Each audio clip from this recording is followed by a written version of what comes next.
Welcome to the AI News Podcast. Today, we're doing another deep dive, this time into a story that's been, well, shaking up the tech world for years, Google's massive antitrust battle.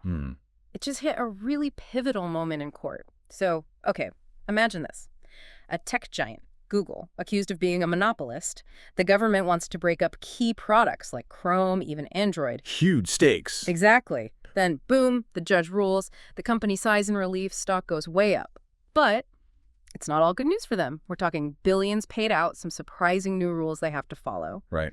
And maybe the most interesting part, a kind of secret weapon that seems to have swayed the judge, artificial intelligence. Yeah, that's the kicker. So what does this actually mean for Google, for other big tech companies, and really for you and how you use the internet every single day? We're going to unpack all of that. Absolutely. We're diving deep into these recent U.S. court rulings against Google.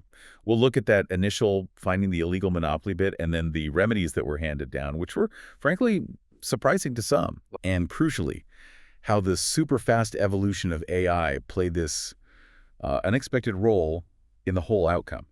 We'll try and connect the dots on how this whole saga could really change your digital world. Okay, let's start by setting the scene. Take us back to August 2024. That's when the first big ruling dropped. This wasn't just some minor legal disagreement. This was massive. You had the U.S. Department of Justice, plus over 30 state attorneys general basically saying, Google, you're not playing fair. And, well, the judge essentially agreed. On August 5th, 2024, Judge Amit Mehta handed down this landmark ruling. Google, he decided, holds an illegal monopoly over internet search. An illegal monopoly? Yes. And not just any minor rule bending. This was a violation of Section 2 of the Sherman Act. That's the big one, barring monopolizing trade. And the numbers, I mean, they really tell the story. Google had something like an 89.2% share of general search. Wow. And on mobile, it jumped to almost 95%. Just staggering dominance. That's almost total control. Makes you wonder how they got there. Was it just a better product or something else? Well, that's what's fascinating, right? It wasn't just about the product, although that's obviously part of it. The ruling really zeroed in on specific contracts. Deals with giants like Apple and Android manufacturers. Ah, the default search engine deal. Exactly, to make sure Google was the default. That automatically sidelines competitors like Bing or DuckDuckGo right from the start. There was a quote from Ted Svikas at Amplitude. He said, Google search is just inextricably tied to Chrome, their ad network. It all works together to reinforce that power. So it creates this loop. Precisely. A feedback loop. Monopolize search, get more eyeballs, make more ad revenue, use that revenue to pay for more default deals, hike ad prices. It just snowballs. You know, that kind of strategy, especially using default settings and time products together, it sounds really familiar, like something we saw decades ago. It's an excellent point. The parallels to the Microsoft case back in 1999 are pretty striking. Right, with Windows and Internet Explorer. Exactly. Microsoft was found to be monopolizing by tying Windows to IE, this Google ruling. It's actually the first major antitrust win against big tech since that Microsoft case. That really underscores its historical weight. Okay, so fast forward a bit over a year, September 2nd, 2025. This is Remedies Day, the moment of truth. The DOJ, they weren't messing around. They wanted Google broken up. Seriously suggesting forcing them to sell Chrome, maybe even Android. I mean, what would that have meant? Oh, it would have been seismic. Absolutely transformative for Google, maybe even catastrophic from their perspective. It could have completely reshaped the tech landscape. But that didn't happen. No. In what was definitely a huge win for Google, the judge said, nope, you do not have to sell off Android or Chrome. Judge Mehta specifically said the prosecutors had overreached asking for that forced divestiture. And the market reaction. Immediate. Yeah. And very positive for Google. Alphabet's stock jumped over 6%. I think it even hit 10% higher in after-hours trading. That's hundreds of billions in market cap, just like that. Wow. So Wall Street definitely saw this as Google dodging a massive bullet. And maybe good news for other tech giants, too. Absolutely. If you connect the dots, it was widely seen as good news for big tech. Apple stock got a little boost, too, probably because investors figured they could keep that very lucrative search deal with Google going. That multi-billion-dollar deal we heard about. Yeah. The trial revealed Google paid over $26 billion in 2021 alone for those deals with Apple, Mozilla, phone makers. Just enormous sums to stay the default. Okay, so they keep Chrome, they keep Android, but they didn't walk away completely untouched, right? You mentioned that phrase, a slap on the wrist administered with a feather. Still a slap. What did the judge order? Right, it wasn't a complete get-out-of-jail-free card. Mm. There are some significant new rules. First, Google has to share its anonymous search data with competitors. Anonymous being the key word there. Crucial. Absolutely. It's not your personal search history. It's aggregated, anonymized data.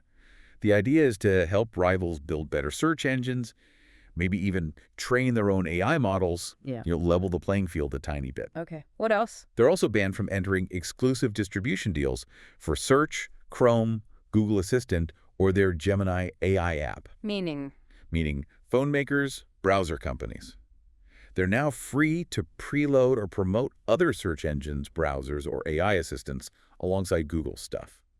You might actually see choices when you set up a device. Interesting. And they can't force Android makers to take all their apps as a bundle anymore. But, and this is a big but, the judge didn't ban Google from paying distributors altogether. So Apple can keep getting paid billions. Potentially, yes.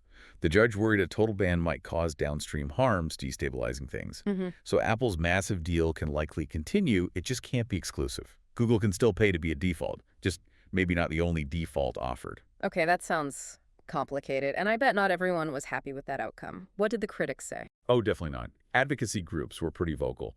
The American Economic Liberties Project, for example, called it a complete failure. Strong words. Yeah.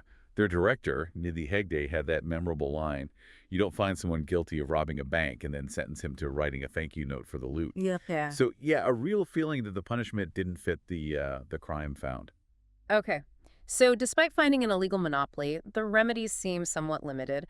But then there's this other factor we mentioned, the AI angle. This feels like the twist in the story. It really is.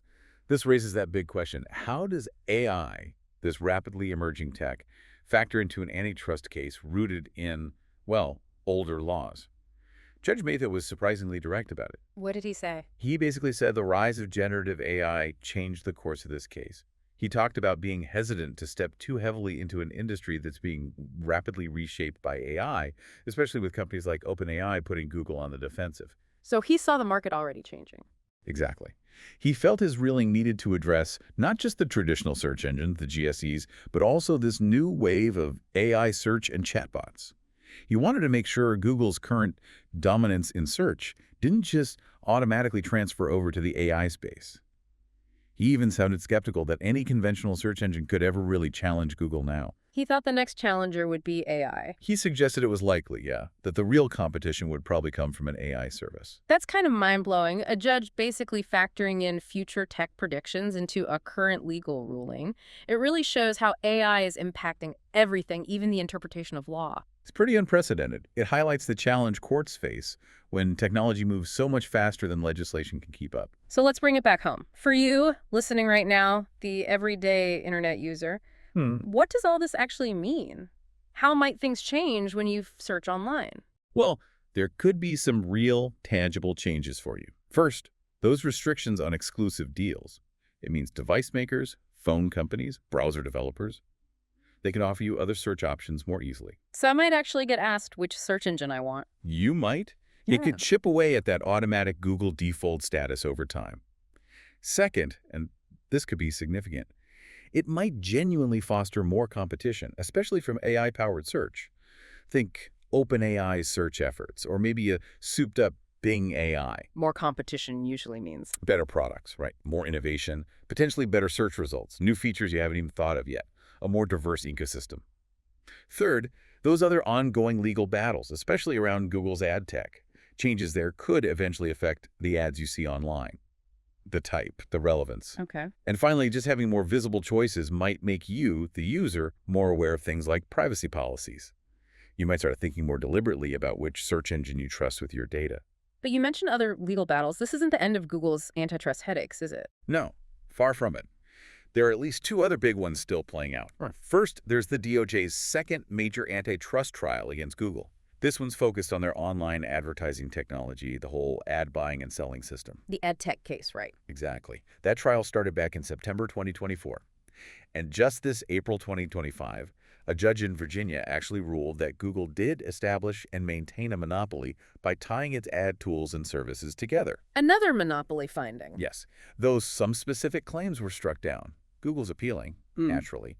But if that ruling stands, they might actually be forced to break up parts of their ad business. That would be huge for the online ad market. Okay, and the second one? The second one involves AI directly. Over in the EU, just this past June, a group of independent publishers filed an antitrust complaint about Google's AI overviews. Those AI summaries at the top of search results. Yep.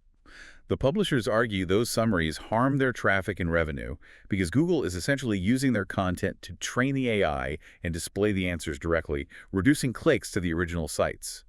They also claim they can't really opt out without tanking their search ranking. And Google's response? Google maintains the AI. Overviews actually send higher quality traffic to websites, so that's another big fight brewing, specifically around AI and content ownership. So wrapping this up, it sounds like Google faced this massive monopoly ruling, a really historic moment, Lively.